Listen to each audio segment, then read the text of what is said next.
So who talks first? You talk first? I talk first. At last we will reveal ourselves to the Jedi. At last we will have revenge. Always two there are. Good. Twice the pride, double the fall. You were the chosen one! That's right, the theme music is back, which means we are back on Roll On Gaming. Welcome to another episode. Joined, as always, by my brother Corwin. I am Kevin, and Corwin, we gotta talk here, because it's been a minute. We've had some really exciting developments in the world of Star Wars Unlimited. So what have you seen that has really gotten you more amped up for what is now, in December, only 3 months away? Yeah, we're getting there. I mean, obviously a lot of new cards, some really cool stuff coming out on the spoiler front. And then I really enjoyed that stream this week, Kevin, the competitive gameplay between Tyler and Jeremy. Really good stuff. So definitely plenty of content to keep us excited and keep the hype train rolling for this game. Yeah, absolutely. We got to see some gameplay with some constructed decks. Obviously, there were still the starter leaders, but there were some modifications on either side. A little bit more modification on Tyler's side because he did add some new cards. We'll talk about some of them here. But really, Yes, we will. Really a great time to be a fan of Star Wars Unlimited because the aspect months are over. So now it's the complete unknown. We know we're still going to be getting a steady stream of card reveals because they mentioned that on both the stream and on social channels. But we don't actually know what it is. So it's going to be excitement all around. It's not going to be limited to one aspect or another, at least not that we know of. And we're going to just keep ramping up until release. But what we're going to do today, now that the aspect month of November, which was Cunning, is over, is we're going to go back and we're going to revisit some of our favorite cards and some of the cards that we think are the best cards that we saw in the month of November. Because I think, and correct me if I'm wrong on this, but I think November might have been one of the most exciting months we've had in terms of card reveals for Star Wars Unlimited. Yeah, I think I would agree with that. I mean, if you look at the entire package of spoilers, I think it's a more complete package than maybe some of the other months that preceded it. So I would agree with that sentiment, Kevin. Well, and considering December is the month of opening packages, we are going to dive into the package and we'll see what we get. So let's jump into it. We're gonna do our top 10 cards of the month. Again, it's gonna be a mix between our favorites and what we think are the best cards that we've seen. But before we get into the list, I just want to say to all the people who have continued to support us, I know it's been a while since we've brought out an episode. Thank you for sticking with us and for listening and for interacting with us on social media. Again, the holidays, it's tough to coordinate schedules sometimes, but we're just as excited about this game as we ever have been, and we're going to continue to put out content all the way up through release and continuing on through the life of the game. So thank you in advance. I just wanted to make sure I got that out. If you are new to the channel, again, we are going to be regularly posting Star Wars Unlimited content as regularly as we can. So please feel free to like the video and hit subscribe if you are new. But let's get into what didn't quite make the cut of our top 10, and that's going to be the honorable mentions. And I first wanted to talk about Greedo, because Greedo has been taking the Star Wars Unlimited universe by storm. I mean, this is a unit that you can play on both sides that has the stats of a Death Star Stormtrooper, but you can hit for 5 instead of 3. I mean, I really think that this card is super undervalued as an uncommon. Like, this could be a rare, and I would not bat an eyelash. I mean, Greedo has a lot. Like, you could put Greedo in any deck and be happy with it. I think this card's been awesome.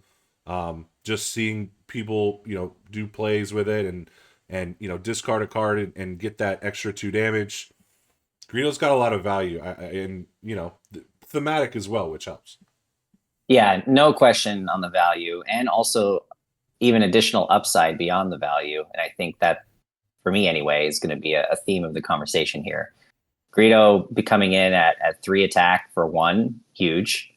And then that ability to potentially deal 2 more on defeat, which he's going to be easily defeated with his 1 health. So I think really nice, efficient cards. Probably goes in every Cunning deck at this point, Kevin. What do you think? I mean, if it's not in a Cunning deck, you're doing it wrong, I think, at this point. And yeah.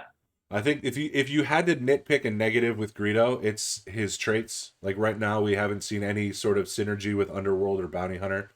But at a 1-drop, I don't think it needs any help from traits because it's not lasting very long.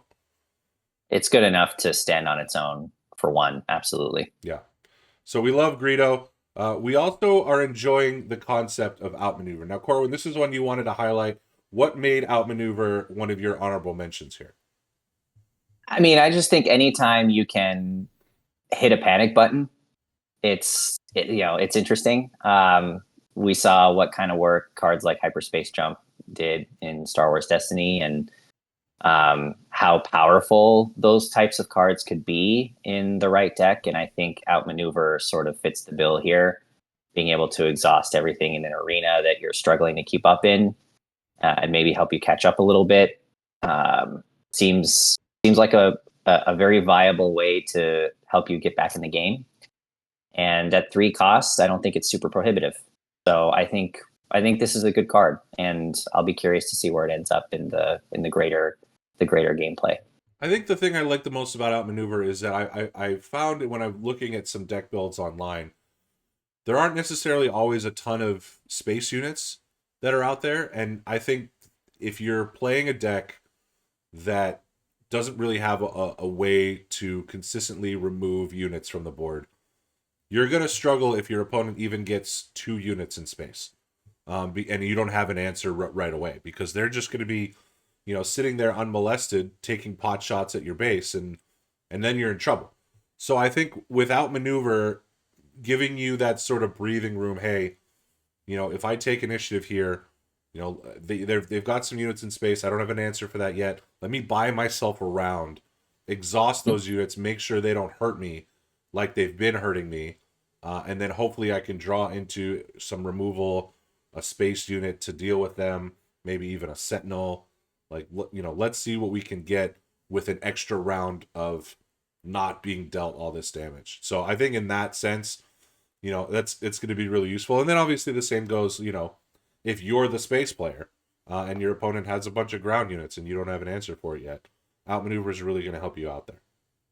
Yep, totally agree with all of that. I think it just has the ability to get you out of very sticky situations, and those cards I think will always have a place somewhere. So you also wanted to hit on, speaking of space units, you wanted to hit on Outer Rim Headhunter. And this is a card that I think has floated around a little bit in discussions for deck building. I do think the ability of on attack to, if you control a leader unit, you may exhaust a non-leader unit, is really powerful. The timing is going to be the biggest factor for when you are playing Outer Rim Headhunter, but there's also some flexibility there. What do you like about this card? Yeah, I think it's the ability really that highlights it for me, and also what makes it an honorable mention, because you're not always going to be able to get it off. It's very dependent on coming in later in the game. But even without that, having a potential 2/3 coming in for 2 is nice. And then you've got the upside of potentially an exhaust on attack, which I think is just really strong for 2. It can go on either side, with no heroism or villainy aspect. It's got some good traits there. So I think this is a card that is definitely one to not sleep on, and one that I'll be definitely considering for space. We don't know too much about what Cunning is going to bring in space yet, but I think this is definitely going to be a solid option, at least at the get-go. Do you feel worse about it if it's your only round 1 2-drop in your opening hand, right? Because two costs for a 1/3 in space. It does have the raid 1, but is this something that you want to see as an opening round drop, or are you hoping for other things to drop and then saving this for late game? Yeah, it's definitely not first thing that's hitting the board. I just don't see it having enough value to carry. I mean, unless there's nothing else to do, fine. Right, But and that's the thing. It's like, do you hold this? I mean, I don't think you do. I think you got to get board presence early, but when you use this to get your board presence, is that more of a feel bad? I think again, it's not a terrible body for 2. So I don't hate the fact that it's coming into space first, but I definitely would prefer many, many other things for 2 in my opening hand in this card. So, and again, that's why I don't think it's quite making the list. I think it's interesting as a fringe card, but I don't know that it's going to necessarily be super impactful all the time, and that's part of the beauty of the design of it. Well, it makes sense that it's a fringe card because it says fringe right on the traits there. That was on purpose, Kevin. Oh wow! Look at you making puns. How about that? All right, and the last honorable mention that we want to talk about is one that I think is more intriguing than anything because I don't think we've had a chance to explore its full potential yet, and that's one of the newest leaders on the block, Jin Urso. So Jin deploys on 6 resources. The leader side has the action that if you exhaust Jin, you can attack with a unit, and the defender gets -1/-0 for the attack. Then when you deploy Jin for 6, it's a 4/7 rebel, and while a friendly unit is attacking, the defender gets -1/-0. So value trades are going to be awesome with Jin, right? Your units are going to have more survivability. You're going to be able to take some more hits, and maybe there are some cards that synergize with your damage units, like we've seen a lot of on the villain side with Cunning and with something like Academy Defense Walker. So that's really good. 4/7 is a solid stat line for Jin at 6. I think, unfortunately, Jin runs into the problem where Boba Fett has the same stat line for 1 less resource. So it's going to be a decision point there within the same aspect of, well, do I play Jin or do I just play Boba Fett for, that deploys a round earlier? And the other thing I would say about Jin is I don't know how valuable that ability is going to be when the object of the game is eventually to hit base, right? This is going to be really good for your trades. It's going to be really good at deleting your opponent's units, and maybe that's the point.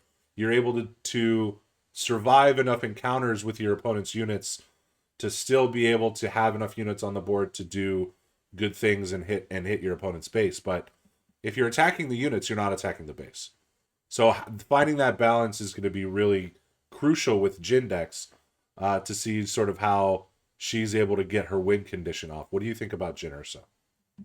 Yeah, I think that's right, and I think more support for her is probably coming. I think just in this month, as we've been seeing more Cunning cards, we've seen more of this theme of, instead of just straight damage, I'm going to reduce attack and defense with Cunning. And so she definitely seems to fit in with that. I also think that, as far as the comparison with Boba, it was an interesting point that was made on the stream where you had the idea of an ability that's always able to be triggered pretty much versus an ability that may not always provide value. And so I think that's an interesting design sandbox to play around in. So I mean, I'm excited for Jin. I think the fact that she's a rebel is also great. And I think that there's a lot of obviously play we've already seen there with the rebel trait. So good body, I think, for 6, and we'll be curious to see what other support she gets. I think she could be interesting.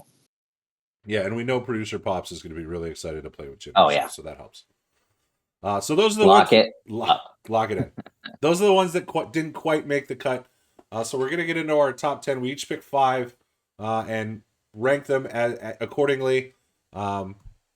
Just because, I'm better looking, mine will be second, so I'll get the number 1 pick. But aside from that, we're going to start with Corwin's number 5, which was Black 1. Now, Corwin, when this card was revealed on Discord, it caused a lot of discourse. So I want to hear from you what you like about Black 1, because on the surface, you're getting maybe an overcosted card. 6 resources for a 4/4 space unit. It is double aspect, and it does have the ability, when played or defeated, you may discard your hand, and if you do, draw 3 cards. Now, this is a legendary, Corwin. So for a legendary, you're looking for some value here. Now, what is it that makes this card worthy of recognition in your top 5? Well, to be clear, I'm not sure that it's actually a great card, but it's a card that it has a special place for me as someone who was a Poe Dameron player almost exclusively in Star Wars Destiny. I loved Poe, and I am definitely excited to see what Poe is going to look like in Unlimited. So the fact that Black One is even an option in Set One is amazing, and something that, thematically and for my own love of Star Wars, I'm very excited about. I don't like the 4/4 for 6. That feels bad. I do like the ability though, especially because you could potentially trigger it twice. And by the time you get to 6, the hand is going to be getting pretty thin potentially. Granted, this is an aggression card, so maybe you've got some card draw built in, but for a situation where you're running low on options, being able to draw 3 is pretty nice. So I at least like that. But it really makes the list only because of my personal connection to it, and not so much for it being a great card. So the fact that you referred to him as Poe Dameron and not Poe the Goat is a sign of the fact that you need to get back into the swing of things. So he's not the GOAT yet. We don't know how he's going to show up in this game. Okay, but he was definitely the Destiny GOAT for sure. Fair enough. I think this ability is going to be useful in one instance and one instance only, when Black One is the last card that is played out of your hand, because you're still going to get to draw 3 by discarding 0, and I don't know how you don't get to control necessarily when it's defeated unless you play it with ambush and just swing into something. But then again, why would you do that? So I worry about, again, the value of the ability. That being said, drawing cards is really good. Drawing 3 of them is really good. So, if you're able to keep Black One on board after you've played it as the last card in your hand long enough for you to play those cards that you drew, and then when Black One goes away, you're in a great spot to just draw up more cards, I think that's fine. It's just a matter of, again, that timing window is going to be so narrow that this is a dicey play for me. I'll say this. When I pull a legendary Black One in my Star Wars Unlimited boxes, that'll be a very quick trade target to you. So we can just then we'll talk, Kevin. Deliver that right on over. It'll be nice. Speaking of legendaries, my number 5 card is one that I'm very excited about, and others may not be, but you know what? It still looks cool. And that is the Devastator. The Devastator we talked about on a previous episode, but these big units have to have an immediate impact. And Devastator is one of those that is going to have an immediate impact, even if it immediately gets waylaid from the board. Because you're dealing damage equal to the number of resources you control, which right now is a minimum of 7, and that's only if you're playing Galactic Ambition. Otherwise, it's 10, so you're wiping out something completely from the board, unless they're completely Voltroning and have an obscene amount of HP. But Devastator is going to deal 10 damage as soon as it hits the board. The Sentinel is going to help save you if it's the only space unit you have on your side against your opponent's fleet. And honestly, if you're playing the Devastator when you have Admiral Piet and you're able to ambush into a unit and then hit the base with the Overwhelm, I mean, you're laughing. Like, this card is going to be really fun to play. Again, the viability of a 10 cost unit remains to be seen. We have seen that ramp is a really viable thing to do so far in Star Wars Unlimited, but it's also a Star Destroyer, and it's sick.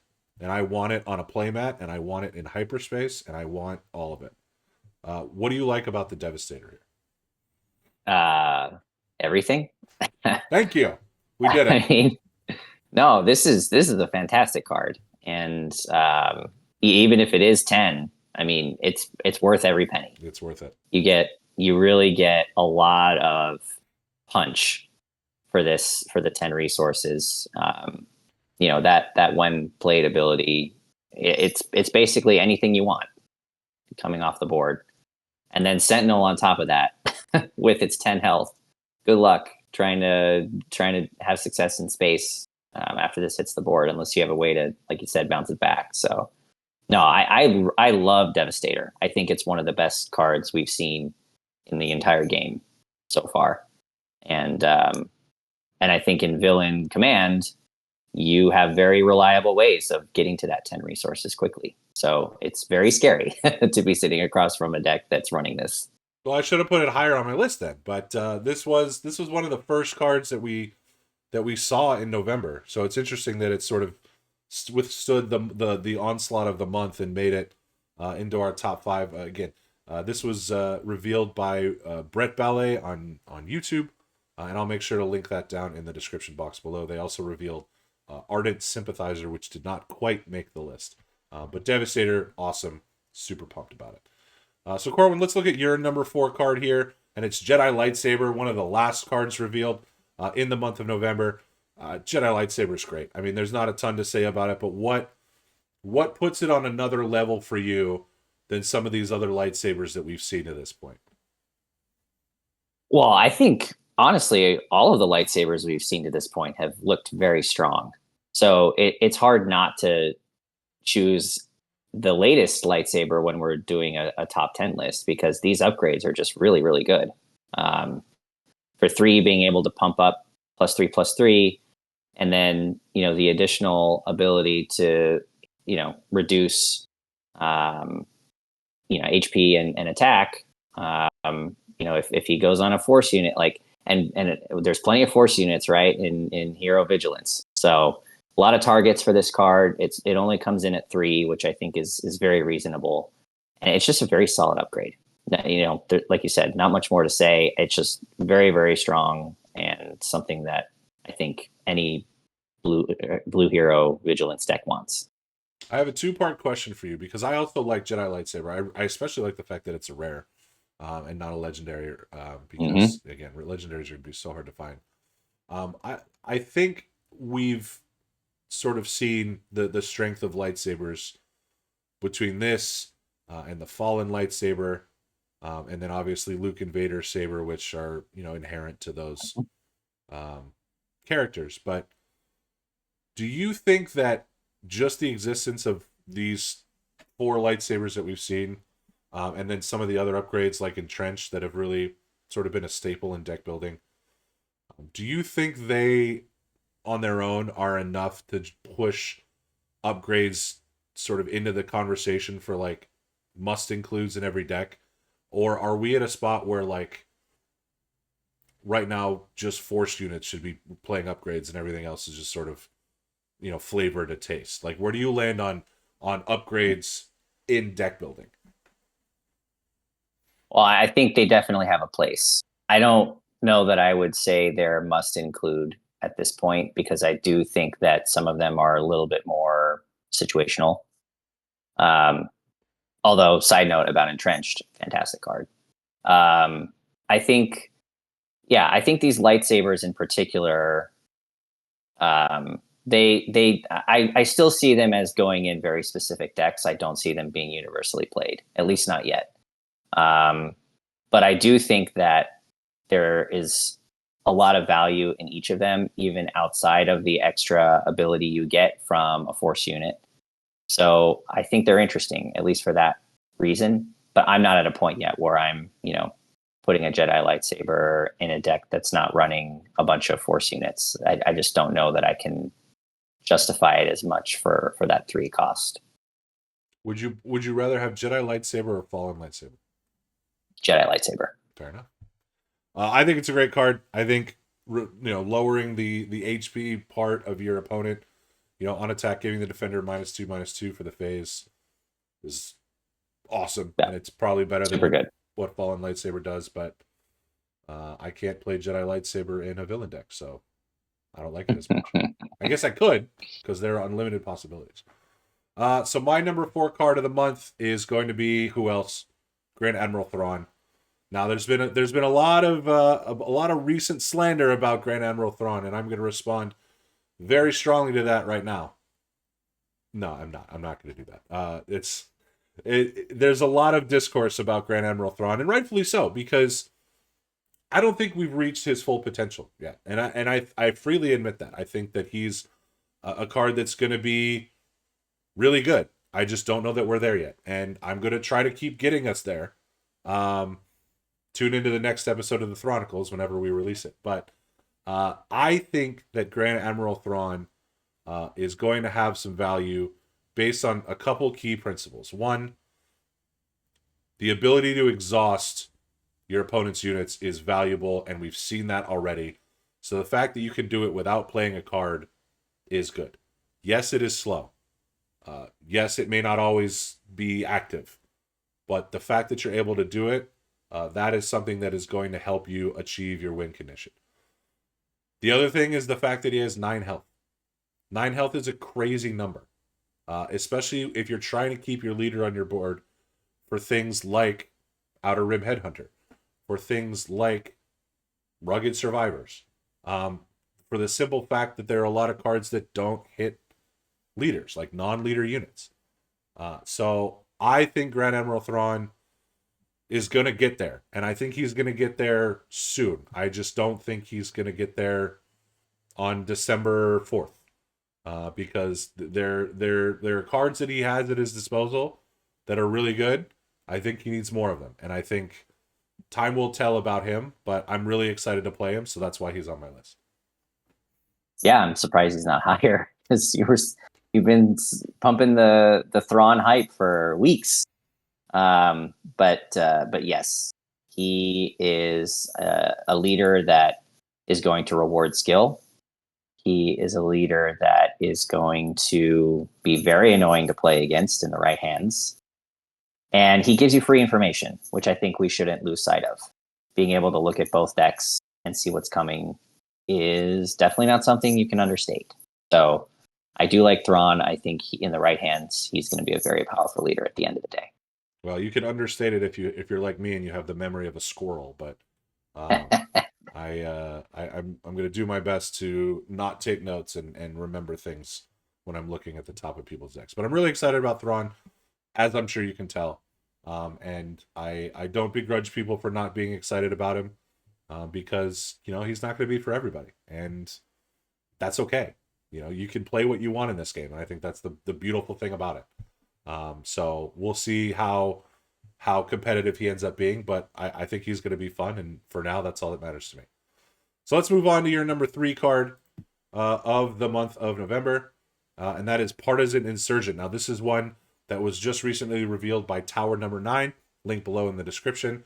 They also revealed Wilderness Fighter, which did not make the list, but Partisan Insurgent did. 2-cost single aspect aggression unit.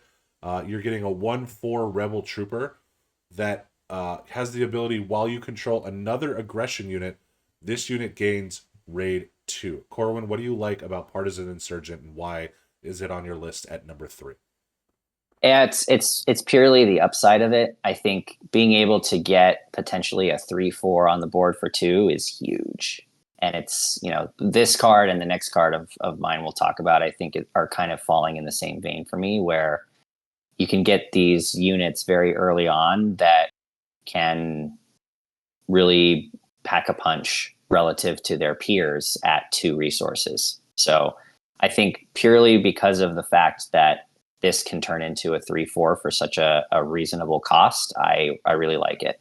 And I think it's something that I'm going to eye very closely when I'm putting aggression decks together, figuring out ways to, get some early aggression units on the board to fuel this ability. I'll tell you the thing I like about this is that I can play it in a villain deck, because despite the fact that it's a rebel, I mean, getting that 4 HP on the board early is something that is proven to be, sticking power is important. And then, if I'm playing this, say for the sake of argument in a Grand Inquisitor deck, I can use it right away. Now, it's only going to do 1 probably if I play it on, on round 1, but this is something that I can potentially wait and use twice on round 2. Hit for 3, play another unit, unexhaust Partisan, hit for 3 more. That sounds great. 2 costs is a wild cost for this, but again, conditional. You have to have that other aggression unit. So decks that can go wide, I think you're going to see more of them potentially in heroism decks than you are in villainy decks, unless IG-88 becomes popular. Not likely. But we'll see. We'll see what we get on that front. But Partisan Insurgent does seem like a red hero staple for sure, and might also be a red villain staple with the amount of value that you can get. Yeah, I mean, this unit alone really has me wanting to look at Leia with red, just to kind of see how that rebel trait can trigger and maximize. Seems like it could be a thing. So, I'm really excited about this card. I think it's definitely going to see play, in my opinion. It is wild to have this on board with an A-Wing and just threaten 6 in one action on round 3. Like, that's crazy. So, Partisan Insurgent, yeah, seems like a good card. Pretty excited about it. My number 3 card of the month is No Good to Me Dead. This one's self-explanatory. I think this is one of the best cards in the whole game, not just in November. 2 costs to exhaust a unit for 2 rounds is insane. Ridiculous. I love the fact that it's limited to villainy, so that hopefully I can sort of eliminate it as a possibility when I'm playing a heroes deck. Although it might be good enough to play at 4. It might just be that good. You're exhausting a unit for 2 rounds. Like, that's awesome. Art's great. Aesthetic is great. Ability is great. This is a top 10 card in the game, not just in November. So I'm really excited to use No Good to Be Dead, and I've already put it in every single Cunning deck that I've made to this point. Yeah, you said it all. I have nothing to add. It's a tremendous card and is top tier. Wow, sparkling analysis from Corwin there. So we'll move on. But again, there's not a ton to say about this. It's No, it's just that good. Purely good. So if you're not playing No Good to Me Dead in your Cunning decks, put it in. You won't regret it. It's awesome. Your number 2 card of November is Battlefield Marine. Now this is a vanilla card. This is a card on HP and attack on a stick. Why is this number 2 for you?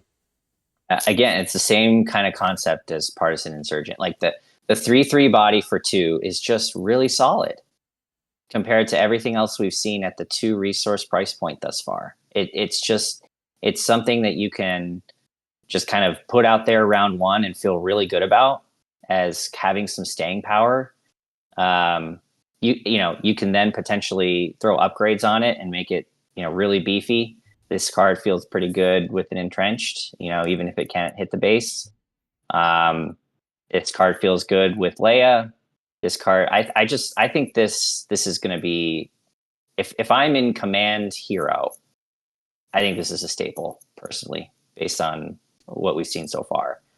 And I think when, if you're looking at a card as a staple, it's got to rank pretty high. So I'm really impressed with Battlefield Marine. It's a card I see myself using a lot. I think we're reaching the point in things like specifically in Hero right now with cards that you have access to, like Battlefield Marine, Partisan Insurgent, A-Wing. I know Greedo is a not, it's a neutral, for lack of a better word, card. Greedo's in there. I wonder if we're reaching a point where the standard for deck building is going to be, can I get 3 on the board immediately? Can I threaten 3 on round 1?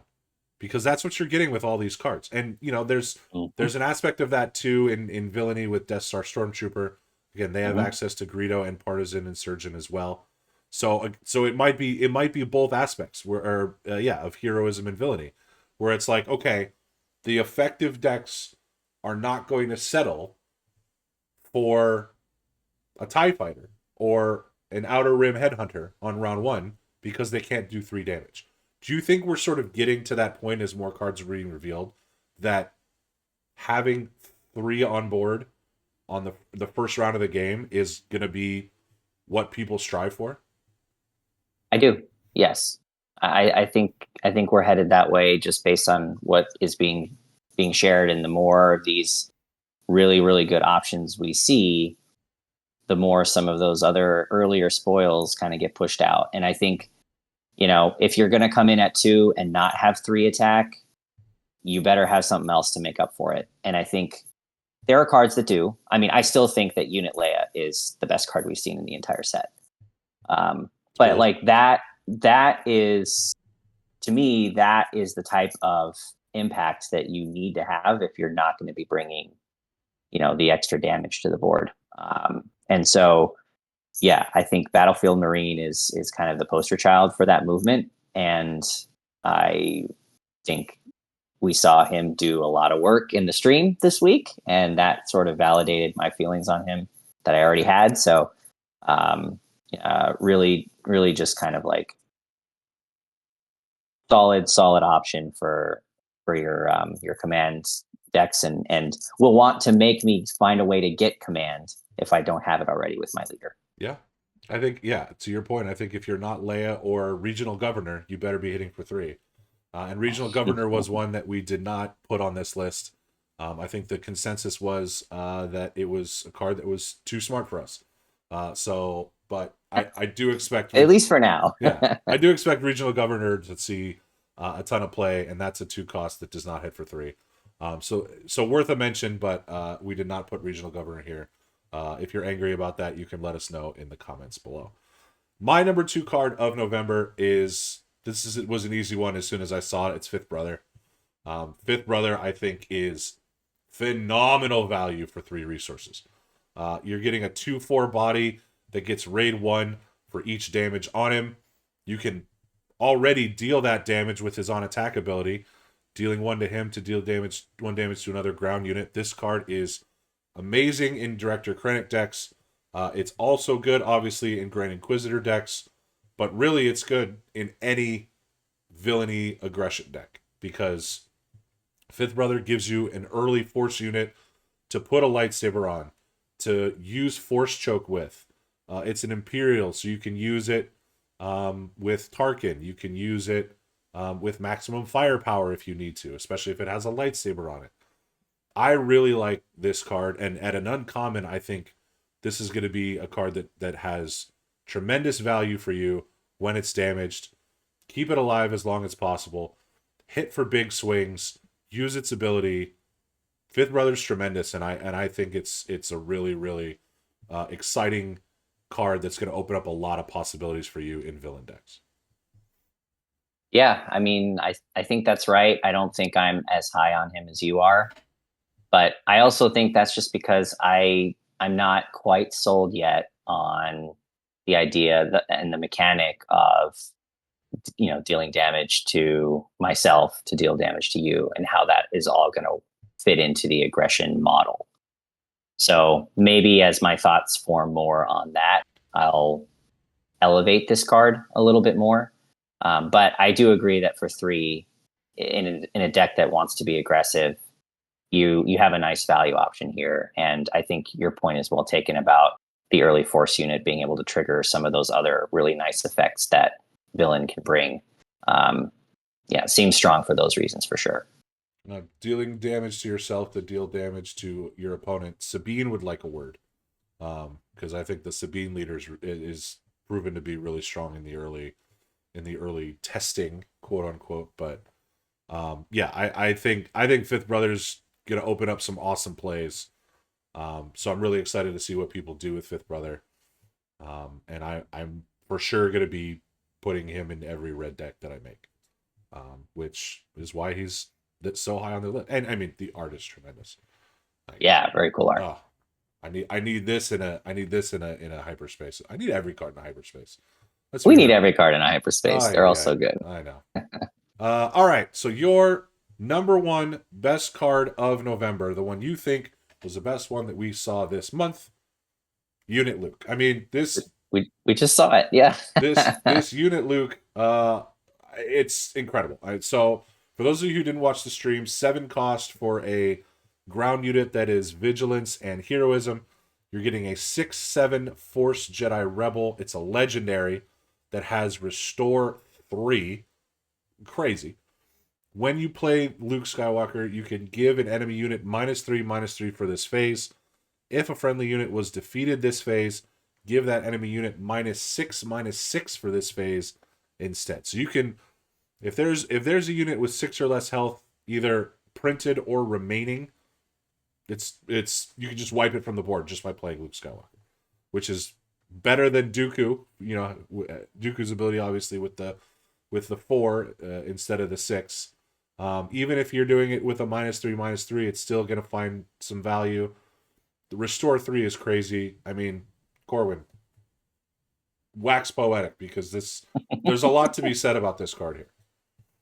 Yes, heroes have reason to be excited for Unit Luke. He's everything you want in a 7-cost unit, I think. And I think that's probably true for all of the 7-cost units that we've seen come out so far. None of them have failed to disappoint, in my opinion.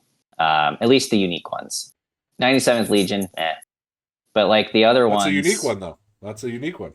Okay, fair, but I mean, it's not like, you know, an iconic unique one. Fair.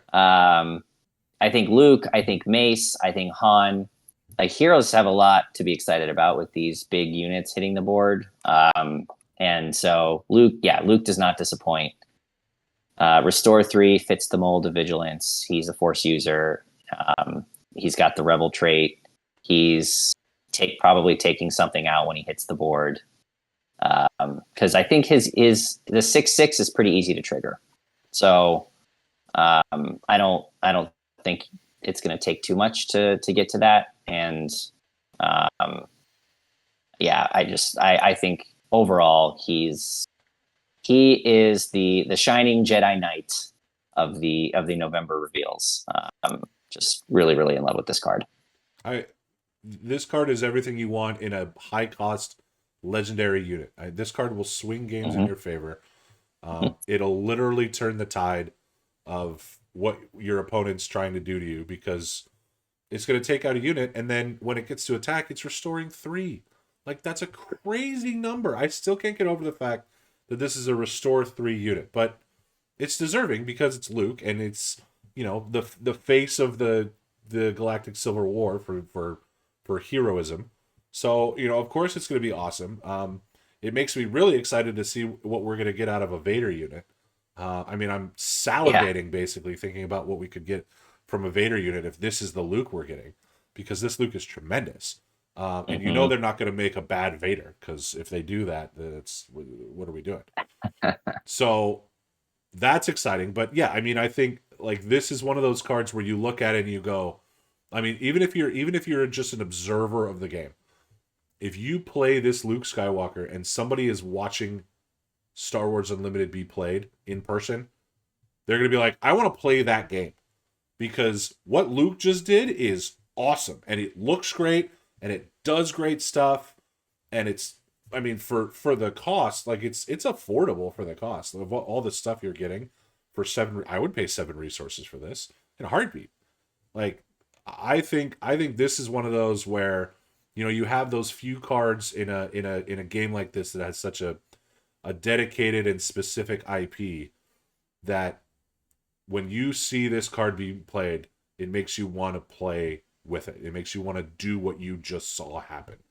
And I think that's what you're getting with Luke Skywalker. I think this is a complete home run, and nobody is going to be disappointed to open this in their box, no matter what faction you're playing.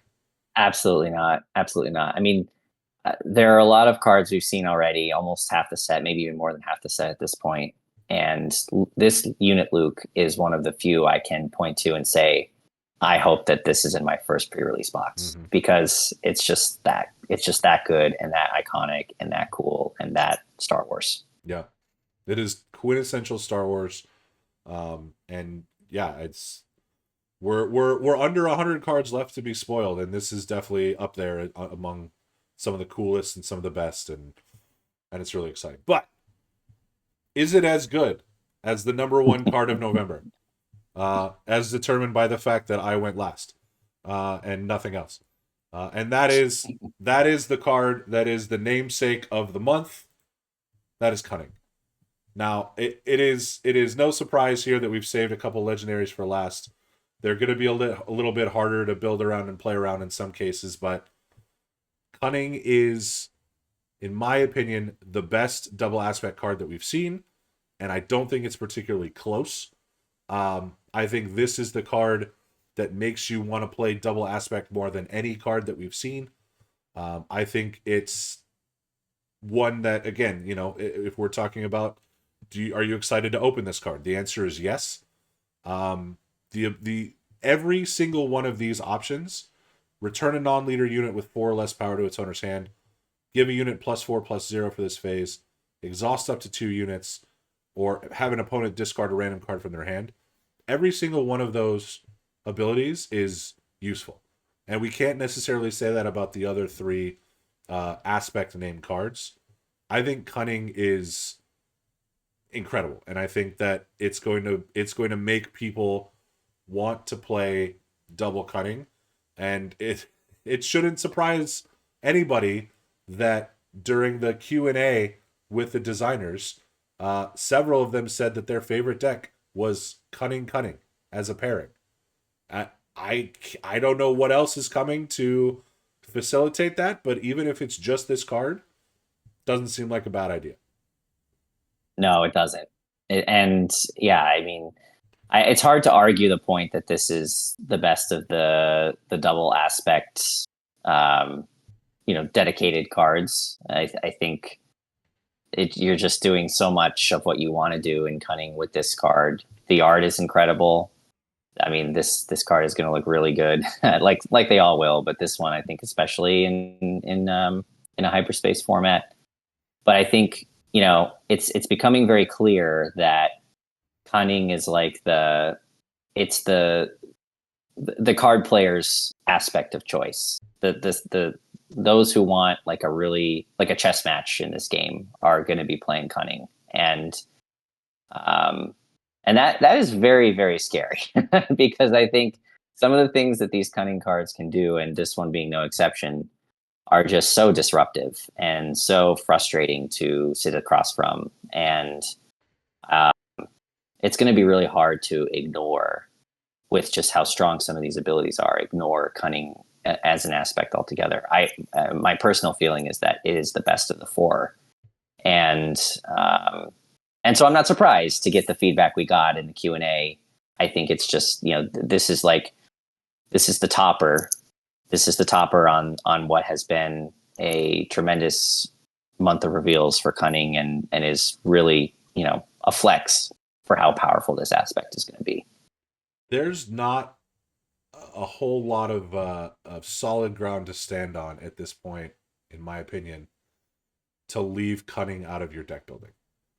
Now, it depends what you want to do as a player. If you're not into this sort of control disruption, you know, way of playing, if you just want to, you know, go face and play cards and turn them sideways, maybe Cunning's not for you.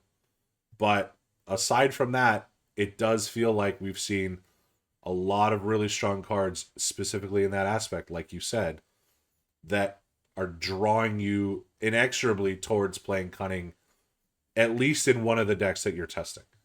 You know, and the leaders are helping with that too, right? I mean, Boba Fett seems incredible.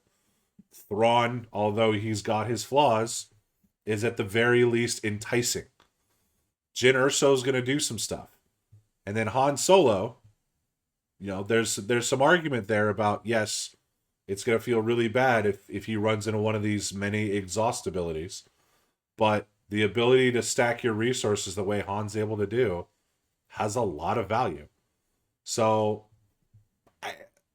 I feel like you have to take a really hard look at Cunning, like you said, and just understand that it's going to be frustrating to play against at times, but it also may be super valuable in your own hands as well as in the hands of your opponents. So I think Cunning as an aspect it's got some stuff going for it after November, which makes sense because it was Cunning month.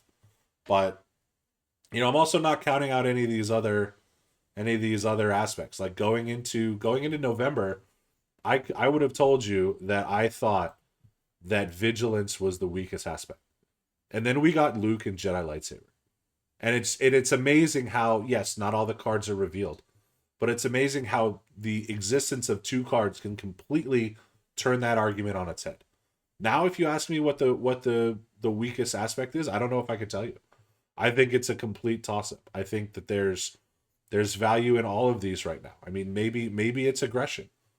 Yeah, I don't know how there's a world in which the object of the game is to take out your opponent's base, that aggression would be the weakest. But like, command is ramping, which is awesome. Vigilance is protecting, which you probably want to do. And then Cunning's doing all the shenanigans. So where does aggression fit in? You know, do you value that amount of damage more than you value ramping? Do you value that amount of damage more than you value protecting yourself? Like, where do your values fit in? Like, it's a really interesting dance that is being done between these four main aspects that aren't heroism and villainy. That I think is only going to intensify as we get more cards, and the scale just keeps tipping one way or another, and that's something to really be excited about with this game. Yeah, I mean, no question. You know, choose your flavor, right? And I think there's something for everybody. That's been made very clear, and so I don't see a reason to really look at any of the aspects as weak at this point, because I think there's something for everyone, and every aspect is going to do something better than the other three. And so it just is going to come down to your strategy and your game plan and how you want to play the game. And I think that those choices are part of what makes this game so appealing. Wow. I think right now, just in my own view, with the reveals of Cunning and No Good to Me Dead this month, I think Villain Cunning is probably in its own tier at this point. But after that, it's, you know, anybody's guess as to, you know, where things will land. So, but I definitely feel very strongly about what we've seen from Cunning here, and I think it's coming to a point where it's establishing a lead, at least for me, in terms of where the aspects land. Well, we all know I'll be playing Villain Cunning by default, at least to try to get Thrawn to where I think he needs to be. I mean, Thrawn too. My goodness, like super high level leader, like really, really good, really, really good bone to throw at the all the skilled card players out there. Yeah, but you know, we say that, and there's still leaders that have not been revealed.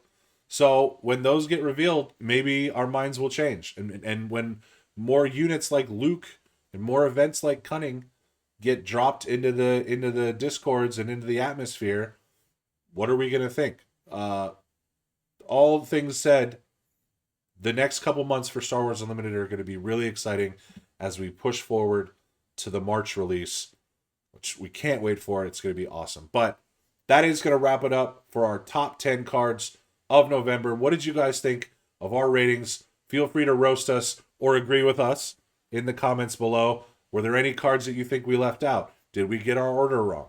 Where do you land on some of these cards that we saw that we put on our rankings? Feel free to let us know. And again, if you made it this far, thank you so much for taking the time to let us share our thoughts with you about this game that is only 3 months away. So excited, and you know, we're gonna try to be a little bit more consistent with our content to this point. But it's good to just get back on the mic with you, Corwin, and you know, rekindle the hype flame, because I mean I want this in my hands, and I want it in my hands now. Yeah, it's coming, but certainly not a month that was producing any sort of disappointment or a chiseling away at that hype. It's certainly the train is rolling, and plenty to do. Full speed ahead. Full speed ahead. So thank you all for tuning in. This has been Roll On Gaming. For my brother, I'm Corwin. For my brother, Corwin. Who are we? I have no idea. It's time to sign off. I'm Kevin. He is Corwin. We are Roll On Gaming. Thank you so much. We'll see you next time. Have a great day.